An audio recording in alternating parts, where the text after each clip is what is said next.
Hi, I'm Sherlene Rodriguez, Program Director of the Transition to Organic Partnership Program at CT NOFA.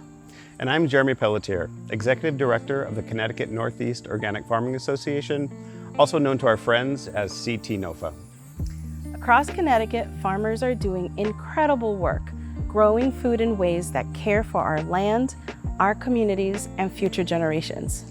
But even as more farms adopt organic practices, many aren't certified organic. Why? Because the USDA certification process can be expensive, time-consuming, and just plain overwhelming, especially for our small and mid-sized farms. And that's where our program, TOPP, comes in. We help farmers navigate those challenges and get the support they need to take the next step towards certification, towards resilience, and towards a more sustainable food system. We're partnering with the UConn Extension Food Systems program to get a closer look at some of the farms that have gone through the TOPP program and share how they're growing their skills, knowledge, and business as they have started the transition to certified organic. We're here at River Ridge Farm in Portland, Connecticut, where Matt and Dakota are participating in the Transition to Organic Partnership Program. They're awaiting final confirmation for the certification. So Matt and Dakota, tell us about the farm and what you've been up to. Sure. So we're a 4-season diversified fruit, vegetable, and cut flower operation.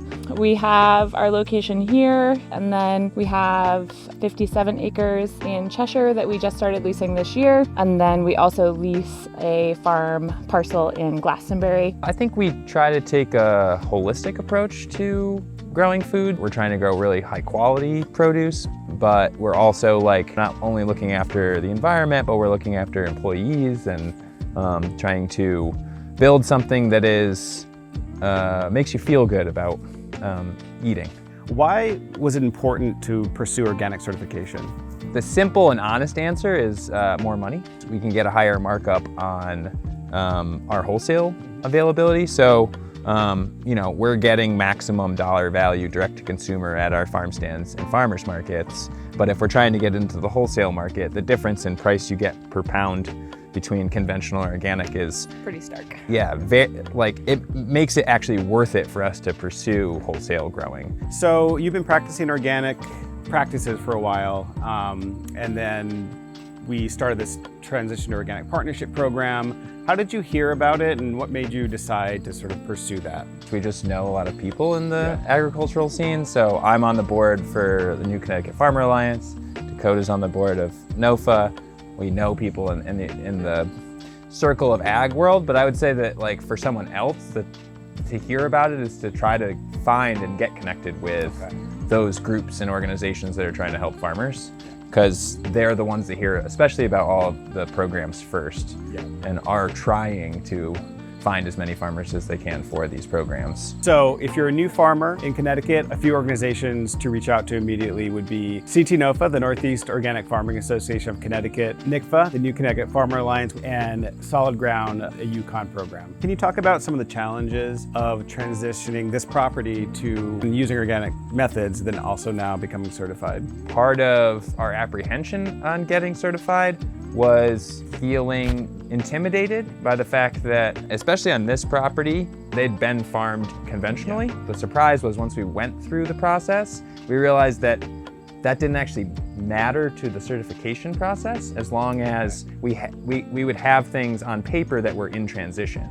And as long as we were farming them organically, we could count them kind of as a whole. So what's been sort of one of the more useful parts of the program in day-to-day utility? Something that you've been able to use right away and throughout the program. Probably one of the most useful things is just Susan's accessibility. I can have a question and I can just call her up and she'll answer.